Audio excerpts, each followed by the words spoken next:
হিমালয় কন্যা নেপাল বরাবরই রহস্যের চাদরে ঘেরা এক জগৎ। এখানকার দুর্গম পাহাড়ি অঞ্চলে পাওয়া যায় বিশেষ এক ধরনের মধু। এটি যেমন বিরল তেমনি মহামূল্যবানও। এটা খেলে আপনার শরীরে অদ্ভুত এক মাদকতার সৃষ্টি হবে, তবে নির্দিষ্ট মাত্রার বেশি খেয়ে ফেললে আপনি জ্ঞানও হারিয়ে ফেলতে পারেন। তাই তো এর নাম ম্যাডহানি বা পাগলা মধু।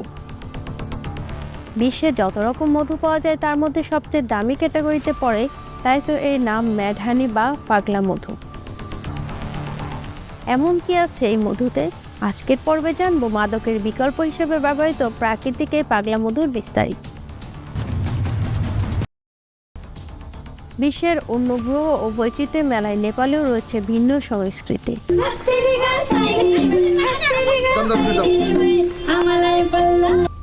নামে মধু হলেও খেতে মোটেও মিষ্টি নয় এটি। কিছুটা তেঁতুটে, তার উপরে এই মধু খেলে নেশা হয়। এমনকি প্রথমবার যারা খাবেন তাদের গলায় অস্বস্তিও হতে পারে। কিন্তু প্রাচীনকাল থেকে এই মধু ঔষধি গুণের জন্য ব্যবহার হয়ে আসছে।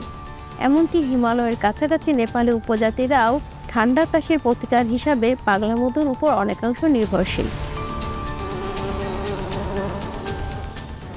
কিন্তু এই মধু সংগ্রহ করা মোটেও সহজ কাজ নয়।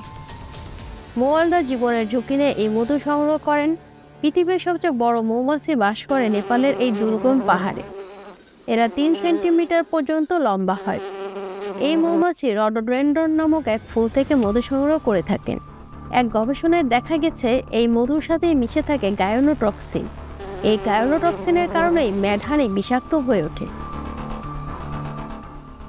গায়োনোটক্সিন শরীরে হ্যালুসিনেশন ঘটাতে পারে। এছাড়া বমি হওয়া, শরীর দুর্বল হয়ে যাওয়া, এমনকি দৃষ্টি ঝাপসা হওয়া পর্যন্ত হতে পারে। ম্যাডহানি খেয়ে মৃত্যু হয়েছে এমন দৃষ্টান্ত অবশ্য সচরাচর নেই। বৈশিষ্ট্যে যেমন এই মধু বিরল, তেমনি প্রকৃতিতে এই মধু তৈরি হয় কম। মূলত পাহাড়ি এলাকায় এই ধরনের মধু সবচেয়ে বেশি পাওয়া যায়। তার মধ্যে নেপালেই এর উৎপাদন সবচেয়ে বেশি। ম্যাডহানির বেশিরভাগটা বিক্রি হয় বিদেশে, চীন, জাপান ও কোরিয়া। পাগলা মধুর প্রধান ক্রেতা। পাহাড়ের গা ঘেঁষে মৌমাছিরা ঝুলন্ত মৌচাকে মধু জমা করে। জীবনের ঝুঁকি নিয়ে কয়েকশো ফুট উপরে উঠে একমাত্র নেপালের গুরুঙ্গ উপজাতিরাই এই মধু সংগ্রহ করে থাকে, তাও বছরে মাত্র 2 বার।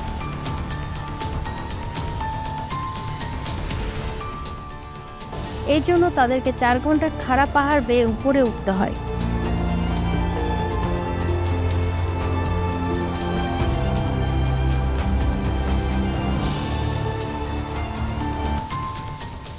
প্রথমে তারা জঙ্গলি লতাপাতা ও বাঁশ দিয়ে ঝুলন্ত মই তৈরি করে।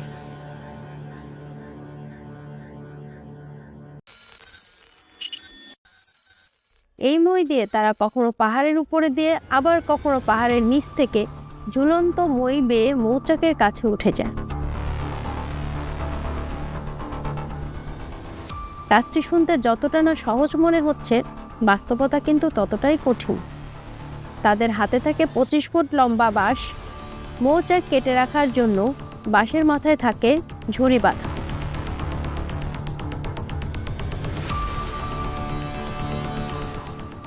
মৌমাছির কামড় থেকে বাঁচতে তারা পরিধান করে মোটা কাপড় আর মশারি, আর বাঁশ দিয়ে হেলমেটের মতো বানিয়ে মাথা ও চোখ রক্ষা করে। এদিকে গরমে নাজেহাল অবস্থা, অন্যদিকে এক হাতে ঝুড়ি আর বাঁশ সামলা। এরকম ঝুঁকিপূর্ণ অবস্থায় মৌচাকের কাছে পৌঁছান তারা। এক্ষেত্রে তারা খুবই সাবধানতা অবলম্বন করেন, কারণ একটু এদিক সেদিক হলেই মৌমাছিগুলো বিগড়ে যেতে পারে। তাছাড়া নিচে পড়ে যাবার ভয় তো থাকেই।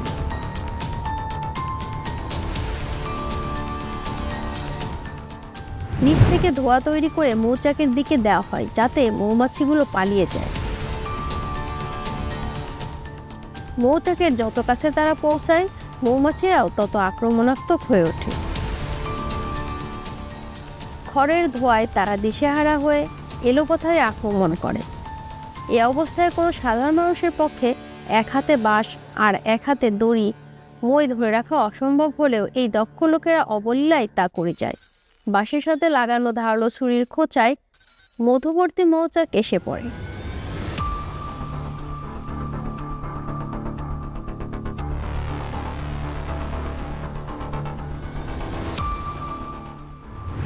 নিচে ধরে রাখার ঝুড়িতে 3 দিনে 100 থেকে 300 গ্যালন মধু সংগ্রহ করা হয়।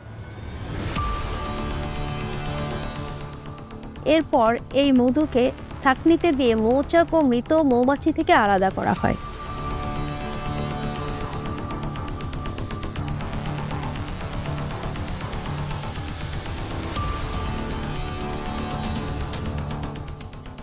যদিও বহির্বিশ্বে এই মধু এলএসডির প্রাকৃতিক রূপের মতো, মজার ব্যাপার হলো এই পাগলা মধু সেখানকার লোকদের পাগল করে না। যদিও তাদের জীবনের ঝুঁকি নিয়ে এই মধু সংগ্রহকে আপনার পাগলামি মনে হতেই পারে।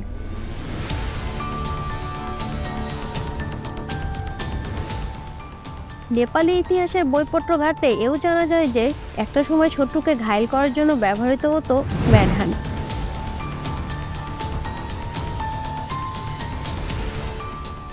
কেবল একবার খাইয়ে দিলেই হলো। বহু শত্রু বাহিনী নাকি লড়াইয়ে হেরেছে পাগলা মধু খাওয়ার পর বেহুশ হয়ে।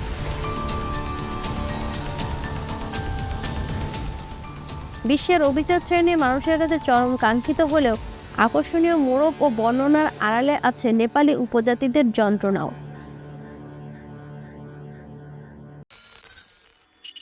তবুও এই মধু সেবনে সাধারণ মানুষের মতো তাদের নেশা হয় না।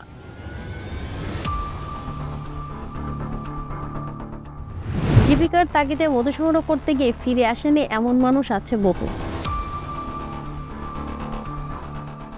পাহাড়ের খাদে জমে থাকা মৌচাক সেই পর্যন্ত পৌঁছাতে গিয়ে দুর্ঘটনাও কম হয়নি।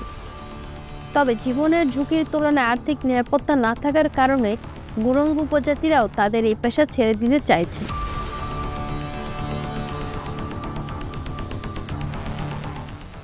তবে এখন পর্যন্ত বহু উপজাতি এই কাজটা বাপদাদার পরম্পরা মেনে চালু রেখেছে। শিকড়কে আঁকড়ে ধরে থাকার এই চেষ্টা যেন সহসা থামবার নয়।